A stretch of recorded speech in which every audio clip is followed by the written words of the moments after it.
أعوذ بالله من الشيطان الرجيم بسم الله الرحمن الرحيم وعلمتم ما لم تعلموا أنتم ولا آباؤكم،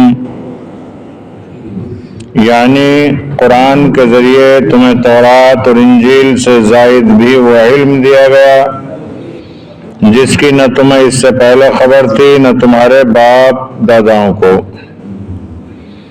آخر آیت میں فرمایا قل للہ ثم ذرہم فی خوضہم یلعبون، یعنی اس سوال کا جواب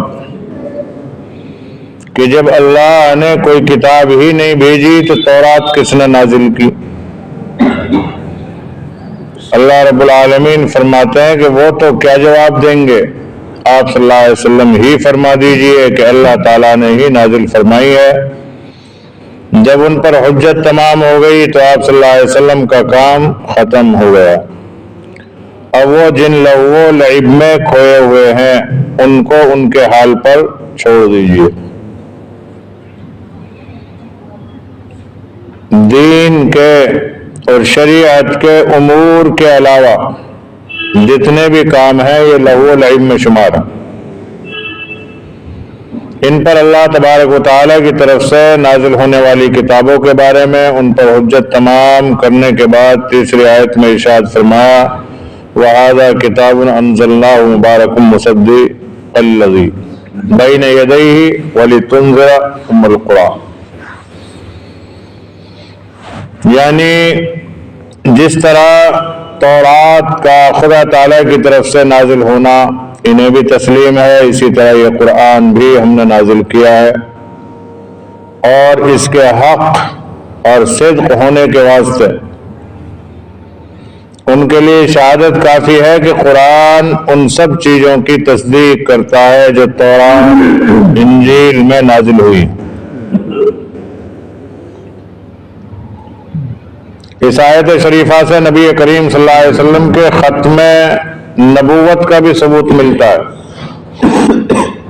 کہ آپ صلی اللہ علیہ وسلم خاتم النبیین، کیوں؟ اس لیے کہ اللہ کے رسول صلی اللہ علیہ وسلم پر جو قرآن اتارا گیا اس میں پہلی کتابوں کی تصدیق ہے، پچھلی کتابوں کا ذکر ہی نہیں ہے۔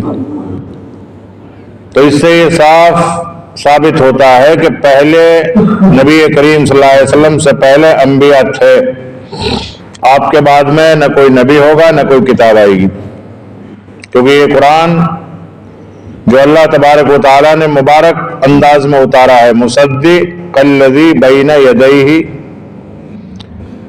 یہ اس سے پہلی کتابوں کی تصدیق کرتا ہے قرآن پاک، بعد کی نہیں کرتا۔ تو پتہ چلا بعد میں کوئی کتاب ہے ہی نہیں، نہ کوئی نبی ہے، ورنہ یہاں پر یوں ہوتا کہ قرآن پاک پہلی کتابوں کی بھی تصدیق کرتا ہے، جو بعد میں آئیں گے ان کی بھی کرے گا، لیکن ایسا کہیں قرآن میں نازل نہیں فرمایا، جس سے نبی کریم صلی اللہ علیہ وسلم کے خاتم النبیین ہونے کا ثبوت بنتا ہے۔ تورات اور انجیل کے بعد اس کے نازل کرنے کی ضرورت قرآن پاک کی اس لیے ہوئی کہ یہ دونوں کتابیں بنی اسرائیل کے لیے بھیجی گئی تھی۔ ان کی دوسری شاخ جو ہے بنو اسماعیل ہے، تو بنو اسرائیل میں بہت سے انبیاء آئے، تورات، زبور، انجیل، یہ ساری کتابیں آ گئی۔ اب بنو اسماعیل میں بھی ضروری تھی، اور ام القریٰ یعنی مکہ اور اس کے ارد گرد جو بستے ہیں ان کی ہدایت کے لیے کوئی خاص پیغمبر اور کتاب اب تک نہ آئی تھی۔ اب یہ قرآن مقدس ان کے لیے خصوصاً اور پورے عالم کے لیے عموماً نازل کیا گیا۔ مکہ معظمہ کو قرآن کریم نے ام القریٰ فرمایا، یعنی تمام شہروں اور بستیوں کی جڑ اور بنیاد۔ اس کی وجہ یہ ہے کہ تاریخی روایات کے مطابق ابتدائی آفرینش میں پیدائش زمین کی ابتدا یہیں سے ہوئی۔ نیز یہ کہ سارے عالم کا قبلہ اور عبادت میں مرکز توجہ یہی ہے۔ ام القریٰ کے ساتھ ومن حولہا فرمایا، یعنی مکہ کے تمام اطراف جس میں پورا عالم مشرق و مغرب، جنوب و شمول سب داخل۔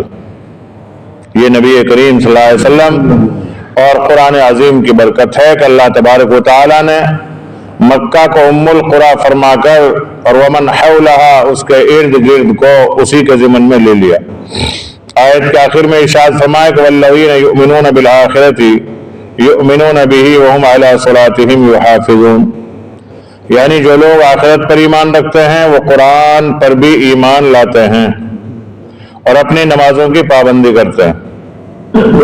اس میں یہود و مشرکین کی ایک مشترک بیماری پر تنبیہ کی گئی ہے کہ یہ بے فکری کہ جس کو چاہا مانا، جس کو چاہا رد کر دیا، اس کے خلاف محاذ بنا لیا، یہ اس مرض کا اثر ہے کہ وہ آخرت پر ایمان نہیں رکھتے۔ ایمان والے کی یہاں پہچان بتلائی اللہ نے، ایمان والا آخرت پر ایمان رکھے گا اور نمازوں کو پابندی سے ادا کرے گا۔ علی صلاتہم یحافظون کا مقصد ہی ہے، ایمان والا وہ ہوتا ہے جس کا یقین آخرت پر ہوتا ہے، اور جو آخرت پر یقین نہیں رکھتے، جس شخص کو آخرت اور یوم الحساب پر ایمان نہیں ہوگا وہ وہاں کی تیاری بھی نہیں کرے گا، اور جس کا اس پر ایمان ہوگا اس کو خوف خدا ضرور اس طرف متوجہ کرے گا کہ دلائل میں غور کرے اور حق بات کو قبول کرنے میں آبائی رسوم جاہلیت کی پرواہ نہ کرے، کیونکہ پیچھے بتلایا کہ آبائی بیماریاں، رسومات، جہالتیں، ان سب پر چلنا کوئی دین نہیں ہے۔ دین تو صرف قرآن کو اور حدیث کو مان کر چلنا، اس کا نام دین ہے۔ اور اگر غور کیا جائے تو آخرت سے بے فکر ہی ام الامراض ہیں۔ ام الامراض کیا ہیں؟ ام الامراض کہتے ہیں مرضوں کی اصل جڑ، مرضوں کی ماں، روحانی اعتبار سے وہ کیا ہے؟ کفر اور شرک۔ اسی کا نتیجہ ہوتا ہے کہ سارے گناہ اور معاصی بھی آخرت پر یقین رکھنے والے سے اگر کبھی کوئی غلطی اور گناہ سرزد بھی ہو جاتا ہے تو اس کا دل تڑپ اٹھتا ہے اور بالآخر توبہ کر کے آگے کے لیے گناہ سے بچنے کا ارادہ رکھتا ہے۔ در حقیقت خوف خدا اور فکر آخرت ہی وہ چیز ہے جو انسان کو انسان بناتی اور جرائم سے باز رکھتی۔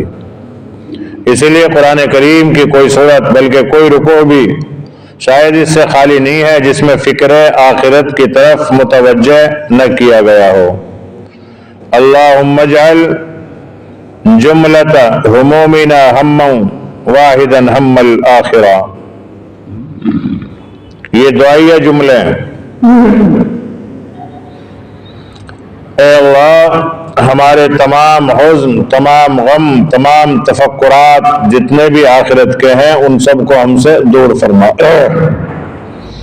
آمین، اللہم آمین۔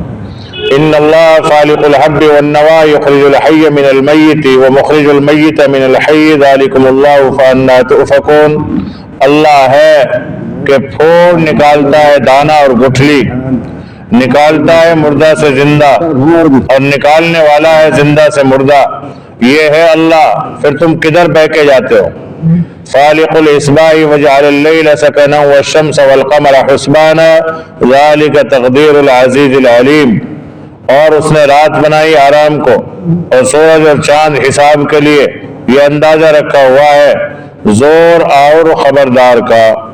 وَهُوَ الَّذِي جَعَلَ لَكُمُ النُّجُومَ لِتَهْتَدُوا بِهَا فِي ظُلُمَاتِ الْبَرِّ وَالْبَحْرِ قَدْ فَصَّلْنَا الْآيَاتِ لِقَوْمٍ يَعْلَمُونَ، اسی نے بنا دیے تمہارے واسطے ستارے کہ ان کے وسیلہ سے راستہ معلوم کرو اندھیروں میں جنگل اور دریا کے، البتہ ہم نے کھول کر بیان کر دیے پتے ان لوگوں کے لیے جو جانتے ہیں۔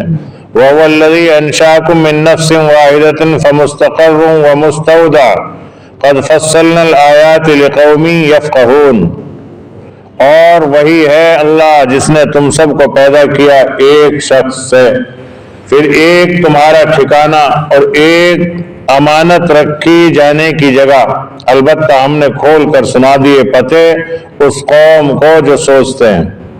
بے شک اللہ رب العالمین پھاڑنے والا ہے دانہ کو اور گٹھلیوں کو، یعنی زمین میں دبانے کے بعد جو دانہ یا گٹھلی پھوٹتی ہے یہ اللہ ہی کا کام۔ وہ جاندار چیز کو بے جان چیز سے نکال لاتا ہے، جیسے نطفہ سے آدمی پیدا ہوتا ہے، اور بے جان چیز کو جاندار چیز سے نکالنے والا جیسے آدمی کے بدن سے نطفہ ظاہر ہوتا ہے۔ اللہ یہ ہے جس کی ایسی قدرت ہے، سو تم اس کی عبادت چھوڑ کر کہاں غیر اللہ کی عبادت کی طرف الٹے چلے جا رہے ہو؟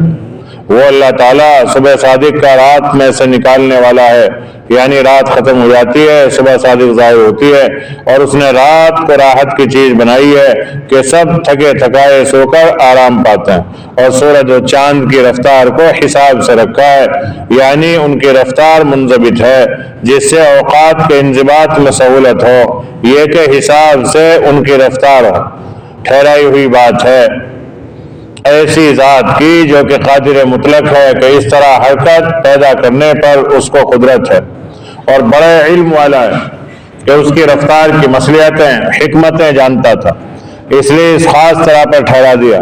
اور وہ اللہ ایسا ہے جس نے تمہارے فائدے کے لیے ستاروں کو پیدا کیا، اور وہ فائدہ یہ ہے تاکہ تم ان کے ذریعے سے رات کے اندھیروں میں، خشکی میں اور دریا میں راستہ معلوم کر سکو۔ بے شک ہم نے یہ دلائل توحید اور انعام کے خوب کھول کھول کر بیان کر دیے ہیں، اور وہ پہنچیں گے سب کو، مگر نافع انہی لوگوں کے لیے ہوں گے جو بھلے برے کی کچھ خبر رکھتے ہوں، کیونکہ غور ایسے ہی لوگ کیا کرتے ہیں۔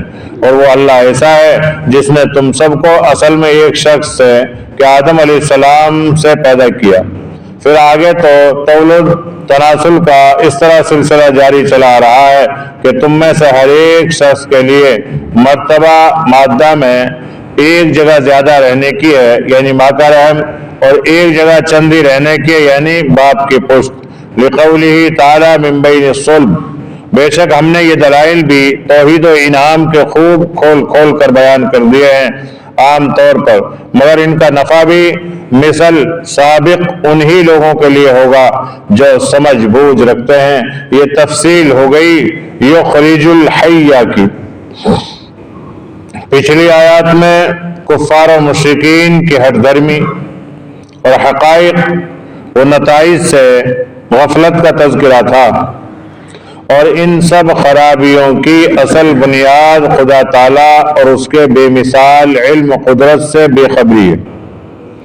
اس لیے مذکورہ 4 آیات میں حق تعالیٰ شانہ نے غافل انسان کے اس روگ کا علاج اس طرح فرمایا کہ اپنے وسیع علم اور عظیم قدرت کے چند نمونے اور انسان پر اپنے انعامات اور احسان کا ایک سلسلہ ذکر فرمایا، جن میں ادنا غور کرنے سے ہر سلیم الفطرت انسان خالق کائنات کی عظمت اور بے مثال قدرت کا اور اس بات کا قائل ہوئے بغیر نہیں رہ سکتا کہ یہ عظیم الشان کارنامے ساری کائنات میں سوائے خدا تعالیٰ کے کسی کی قدرت میں نہیں ہے۔ پہلی آیت میں ارشاد فرمایا کہ ان اللہ فالق الحب والنوا، یعنی اللہ تعالیٰ پھاڑنے والا ہے دانے کو اور گٹھلیوں کو۔ اس میں قدرت کا ایک حیرت انگیز کرشمہ بتلایا گیا کہ خشک دانہ، خشک گٹھلی کو پھاڑ کر اس کے اندر سے ہرا بھرا درخت نکال دینا صرف اسی ذات پاک کا فعل ہے جو خالق کائنات۔ انسان کی صحیح اور عمل کو اس میں کوئی دخل نہیں ہے۔ کوئی آدمی اگر یہ چاہے کہ دانے سے ہم ہریالی نکال دیں، اس میں انسان کا کوئی دخل ہے ہی نہیں۔ کاشتکار کی ساری کوششوں کا حاصل اس سے زائد نہیں ہوتا کہ دانہ اور گٹھلی کے اندر سے جو نازک کونپل قدرت خداوندی نے نکالی ہے اس کی راہ سے موانع اور مضر چیزوں کو دور کر دے۔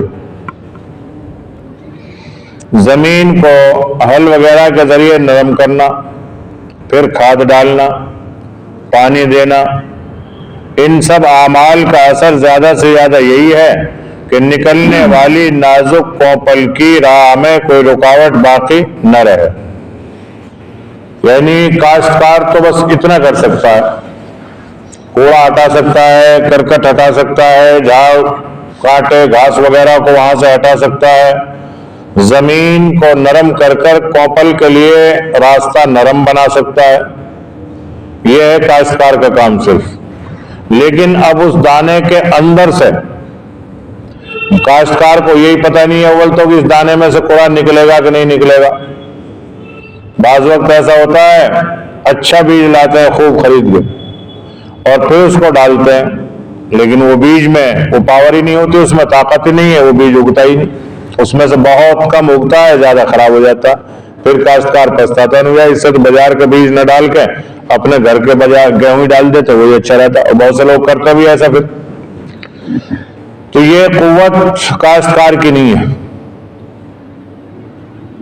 کاشتکار صرف پانی دے سکتا ہے، راستہ ہٹا سکتا ہے، کوپل کے لیے راستہ بنا سکتا ہے، لیکن اس کے اندر جو بیج کے اندر قوت یا طاقت یا اس کے اندر جو اثر ہوتا ہے اسے کون کرتا ہے؟ اصل کام دانہ اور گٹھلی پھٹ کر اس میں سے درخت کی کوپل کا نکلنا، یہ ہے اصل کام. تھا پھر اس میں رنگ برنگ کے عجیب و غریب پتے، پھر ایسے پھل پھول لگیں کہ انسان کی عقل اور دماغ اس کا ایک پتا یا ایک پنکھڑی بنانے سے عاجز رہے. اس میں ظاہر ہے کہ کسی انسانی عمل کو دخل نہیں ہے. اسی لیے قرآن عظیم نے دوسری جگہ ارشاد فرمایا فَرَأَيْتُم مَّا تَحْرُثُونَ أَأَنتُمْ تَزْرَعُونَهُ أَمْ نَحْنُ الزَّارِعُونَ، یعنی کیا تم ان دانوں کو نہیں دیکھتے جن کو تم مٹی میں ڈال دیتے ہو کہ ان کو تم نے بویا اور بنایا یا ہم نے بویا اور بنایا؟ اللہ پوچھتا ہے زمینداروں سے، کاشتکاروں سے کہ تم بتاؤ ان دانوں کے اندر سے جو چیزیں نکالی وہ کس نے نکالی؟ وہ اللہ نے نکالی. ورنہ ایک ذرا سا دانہ مثلا کھجور کی گٹھلی لے لو یا سرسوں کا دانہ ہی لے لو آپ، یا سرسوں کا ایک دانہ ہتھیلی پہ لے کے دیکھو اس میں کتنے آپ کو پھول دکھائی دے رہے ہیں، کتنی اس میں پھلیاں دکھائی دے رہی ہیں. یا کھجور کی گٹھلی اسے دیکھو ہاتھ میں لے کے کتنی سخت ہے، ہتھوڑوں سے بھی نہ ٹوٹے. لیکن پانی کی نرمی سے اللہ تعالیٰ اس کے جگر کو کیسے پھاڑتا ہے، پھر اس میں سے کتنا لمبا چوڑا درخت نکلتا ہے. پھر اس میں کھجوریں کیسی، کچی کھاؤ تو ذائقہ کچھ اور، کچی کا رنگ کچھ اور، پکنے پہ آوے تو رنگ کچھ اور، جب پک جاوے تو پھر اس کا ذائقہ اور رنگ کچھ اور. تو یہ ساری کی ساری قدرتیں اللہ کی. یخرج الحی من المیت ومخرج المیت من الحی، یعنی اللہ تعالیٰ ہی بے جان چیزوں میں سے جاندار چیزوں کو پیدا کرتا ہے. بے جان سے مراد نطفہ لے لو یا انڈا لے لو، جن سے انسان اور حیوانات کی تخلیق ہوتی ہے. اسی طرح جانداروں سے بے جان چیز نکال دیتا ہے. یہاں بے جان چیزوں سے مراد ہی نطفہ اور انڈا ہے کہ وہ جاندار چیزوں سے نکلتا ہے اور پھر وہ بے جان ہوتا ہے. انڈا جو ہے مرغی سے نکلا جاندار سے، لیکن انڈے میں اب کوئی جان نہیں ہے، بے جان ہے وہ، اس کو اللہ نے اس میں سے نکالا جاندار میں سے. اور پھر اللہ تعالیٰ اپنی قدرت سے اس بے جان چیز میں سے جاندار مرغی پیدا کرے گا. یہ سب قدرت کا کمال ہے. نہ سائنس اس میں کچھ کر سکتی، نہ انسانی عقلیں کچھ کر سکتی. بعض وقت ایسا ہوتا ہے کہ ایک مرغی نے انڈے دیے، سارے انڈے مرغی کے نیچے رکھے، بعض میں بچہ بنا بعض میں بنا ہی نہیں. اب کوئی کہنے لگے صاحب ہیٹ پہنچانی تھی، ہیٹ سب کو پہنچائی، انڈے اسی مرغی کے تھے، لیکن بعض میں بچہ بنا بعض گندا ہو گیا، نہیں بنا، نہیں ہوا اللہ کا حکم اس میں. اور پھر انڈے کے اندر کتنی قدرت کاملہ ہے کہ اوپر کا کھول کتنا مضبوط، پھر اندر جھلی، پھر جھلی، اور پھر جھلی میں دو جھلیاں الگ، سفیدی کے لیے الگ، پیلے کے لیے الگ، زردائی کے لیے.